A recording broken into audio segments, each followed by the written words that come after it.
என் அன்பு குழந்தையே, உனக்கான நல்ல விஷயங்களை செய்து கொடுப்பதற்காகவே உன் தாயானவள் இன்று உன்னை தேடி வந்திருக்கின்றேன்.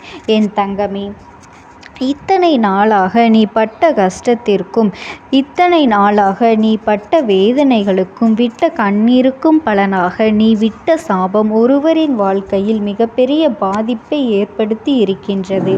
ஏனென்றால் என் அன்பு குழந்தையின் சாபத்தை இன்று பலிக்க வைத்திருக்கின்றேன். உன் தாயானவளின் லீலைகள்தான் இது அனைத்துமே.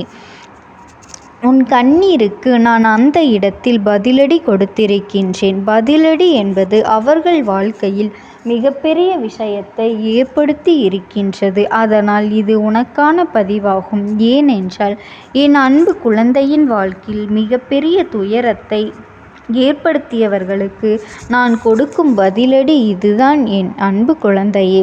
அதனால் இந்த பதிவினை முழுவதுமாக கேட்டு நீ கூடிய விரைவில் ஒரு நல்ல முடிவினை எடுக்க வேண்டும். அதனால்தான் உன் தாய் இன்று உன்னோடு பேச வந்திருக்கின்றேன்.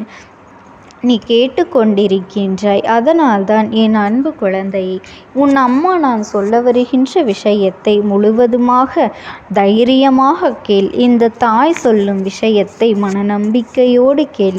என் தங்கமே, உன் வாழ்க்கையில் நான் நிச்சயமாக ஒரு விஷயத்தை செய்து விடுவேன். உன் வாழ்க்கையில் நான் மாற்றத்தை கொடுப்பேன், மங்களத்தை கொடுப்பேன். உன் வாழ்க்கையில் கண்ணீரையே நீ பார்க்க மாட்டாய் என்று பல அன்பான பொய்யான வார்த்தைகளை சில உறவுகள் நம்பிக்கையான விஷயத்தை செய்தது போல் பொய்யாக உன்னிடம் நாடகமாடியது. அந்த நாடகத்தை என் அன்பு குழந்தைக்கு முழுமையாக நம்பி வாழ்க்கையே தொலைத்துவிட்டு இறுதியாக நிர்கதியாக நின்று கொண்டிருக்கின்றது.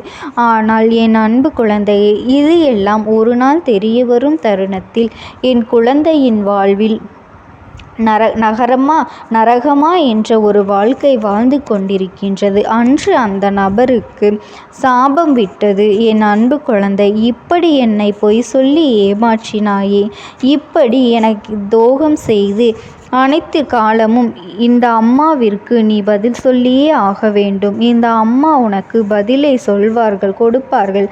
அதனை நான் கண்குளிர பார்ப்பேன் என்று மண்ணை தூற்றி சாபம் விட்டது என் குழந்தை. ஆனால் உன்னுடைய சாபத்தை இன்று நான் நிறைவேற்றி விட்டேன். அதற்காகத்தான் ஓடோடி வந்திருக்கின்றேன். ஏன் தெரியுமா? அவர்கள் வாழ்க்கையில் மிகப்பெரிய ஆபத்தை உண்டாக்கி இருக்கின்றேன். ஏனென்றால் உன் வாழ்க்கையில் அத்தனை பொய்களையும் சொல்லி உனக்கு துரோகங்களையும் செய்து செய்யாத தவறை நீதான் செய்தாய் என்று எப்படி உன்னை விரட்டியடிக்க வேண்டும் என்று தேவையில்லாத வீண்பழியை உன்மீது சுமத்தி அவர்கள் வாழ்க்கையில் சந்தோஷமாக வாழ்ந்துவிடலாம் என்று உன்னுடைய சந்தோஷத்தை கெடுத்தார்களோ அல்லவா? அவர்களினுடைய சுயநலத்திற்காக உன்னை பயன்படுத்தி கொண்டார்கள். அதற்கெல்லாம் பதிலடி கொடுக்க வேண்டாமா?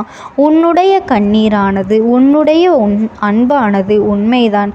அதனால்தான் இன்று இவ்வளவு கஷ்டங்களையும் கவலைகளையும் வாழ்க்கையில் நீ சுமந்து வருகின்றாய்.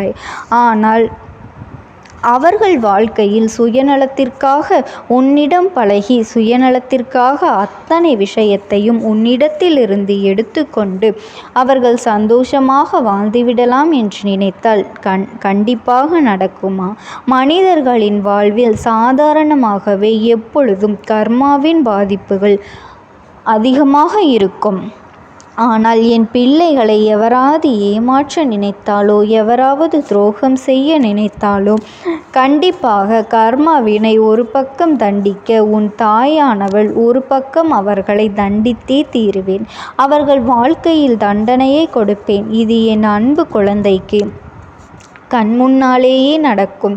இப்பொழுது இந்த 2 நாட்களில் அந்த செவியானது உன் செவிகளுக்கு எட்டும் என்றால் உன் உறவானது நீ நேசித்தாயா அல்லவா? உன்னை ஏமாற்றிய உறவிற்கு மிகப்பெரிய தண்டனையை உன் தாயானவள் நான் கொடுக்கப் போகின்றேன், அளித்திருக்கின்றேன். என்ன தெரியுமா? கேட்டால் நீயே அதிர்ந்து போவாய். ஆனால் இன்னும் 2 நாட்களில் அந்த செய்தி உன் செவிகளுக்குள் எட்டப் போகின்றது. இருந்தாலும் இப்பொழுது ஒரு சிறு விஷயத்தை சொல்கின்றேன் கேள். அந்த விபத்தை நான் தான் ஏற்படுத்தினேன். வாழ்க்கையில் நரகம் என்றால் என்ன? இப்பொழுது அவர்கள் அனுபவித்து அனுபவிப்பார்கள். எப்படி என் அன்பு குழந்தையிடம் ஆணவமாக அதற்கெல்லாம் அவர்கள் அனுபவிக்க வேண்டும் அல்லவா? ஒவ்வொரு தருணத்திலும் என்னுடைய அன்பு குழந்தையின் கண்ணீரையும் கவலையையும் துன்பத்தையும் துயரத்தையும் அதிகரித்து விட்டு நாம் சந்தோஷமாக வாழ்ந்துவிடலாம் என்று நினைத்தால் வாழ்ந்துவிட முடியுமா? வாழத்தான் உன் அம்மா நான் விட்டு விடுவேனா? நீ தைரியமாக இரு என் அன்பு குழந்தையே. உண்மையானது சிறிது காலம் எடுத்துதான் ஜெயிக்கும். ஆசையும் உண்மையும் வேறு வேறு. இருக்கும் இடத்தில் உண்மைதான் எப்பொழுதும் ஜெயிக்கும். உன்னுடைய அன்பானது அவர்களுக்கு தகுதியே கிடையாது. ஆனால் இப்பொழுது நீ சரியான முடிவை எடுக்க வேண்டும். ஏனென்றால் சில ஜென்மங்கள் வாழ்க்கையில் திருந்தாது. ஆனால் என் அன்பு குழந்தைக்கு நல்ல வாழ்க்கை அமைய வேண்டும் அல்லவா? நல்ல எதிர்காலம் இருக்கின்றது. அவர்கள் இனிமேல் உனக்கு வேண்டாம். உன்னை பெற்றவர்கள் அவர்கள் உன் வாழ்க்கையில் இனிமேல் சந்தோஷமாக உன்னை வாழ வைப்பார்கள் என்று நினைத்து கொண்டிருக்காதே.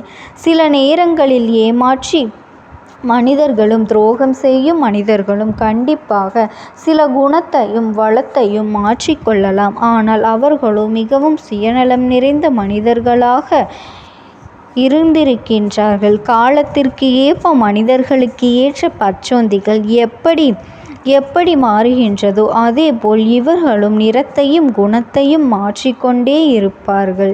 என் தங்கமே, இந்த மாற்றமானது என்ன சொல்லி புரிய வைத்தாலும் என்ன சொல்லி நிறுத்தினாலும் அது திருந்தாது. ஏனென்றால் அவர்கள் பிறவியிலேயே இப்படித்தான் என் தங்கமே வாழ்ந்து கொண்டு வந்து விட்டார்கள். 5இல் வளையாதது 50இல் வளையுமா? நிச்சயமாக கிடையாது.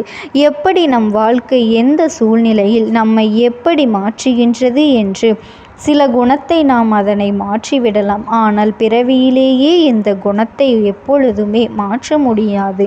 ஆனால் உனக்காக உன்னுடைய எதிர்காலத்தை நான் சிந்தித்து வைத்துவிட்டேன்.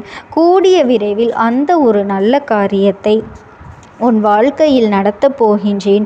இதனை கேட்டு நீ அழக்கூடாது. தைரியமாக இருக்க வேண்டும். ஏனென்றால் இந்த கஷ்டமான தருணத்தில் கூட உன் தாயானவள் உன்னுடன் இருந்து உனக்கு உதவி செய்து கொண்டுதான் இருக்கின்றேன். இந்த உலகத்தில் உனக்கு உதவுவதற்கு எவரும் இல்லை, எனக்கு உறுதுணையாக யாரும் இல்லை என்று நீ மனம் வருந்தி விடாதே. உனக்காக அனைத்து விஷயங்களையும் செய்து கொடுக்கவும் உன் வாழ்க்கையில் நீ பட்ட கண்ணீருக்கு நீ விட்ட அனைத்து கண்ணீரான விஷயத்திற்கு அனைத்திற்கும் உனக்கு தீர்வு கிடைக்கப் போகின்றது. உன் தாயானவள் நான் அதனை பெற்றுத்தரப் போகின்றேன். என் தங்க குழந்தையே, என் மீது வார்த்தைகள் மீது முழுமையான நம்பிக்கை கொண்டு உன் கடமைகளை செய்து வா. எப்போதும் எதையும் மற்றவர்களிடமிருந்து நீ எதிர்பார்க்காதே.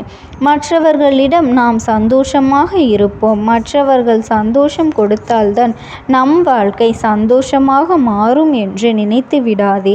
நம்முடைய சந்தோஷம் நம் கரங்களிலே இருக்கின்றது, நம் எண்ணத்தில் இருக்கின்றது, நாம் சிந்திக்கும் செயலிலே இருக்கின்றதே தவிர அடுத்தவர்களின் எண்ணத்தில் நம் சந்தோஷம் என்பதே கிடையாது. அதனை முதலில் நீ புரிந்து கொண்டாலே நீ அடுத்தவரிடமிருந்து எந்த ஒரு விஷயத்தையும் எதிர்பார்க்க மாட்டாய். நீ எதிர்பார்க்கக்கூடிய விஷயம் மனிதர்களிடம் கிடைக்கும் என்றால் எதிர்பார்க்கலாம்.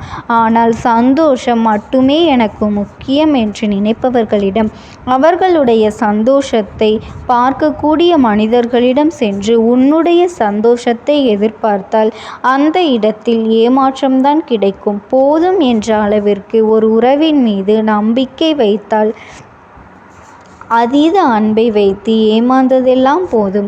இனிமேலாவது நீ தைரியமாக இருக்க வேண்டும் என் தங்க பிள்ளையே.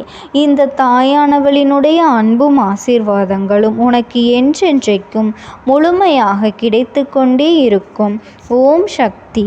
ஓம் ஆதிபரா சக்தி.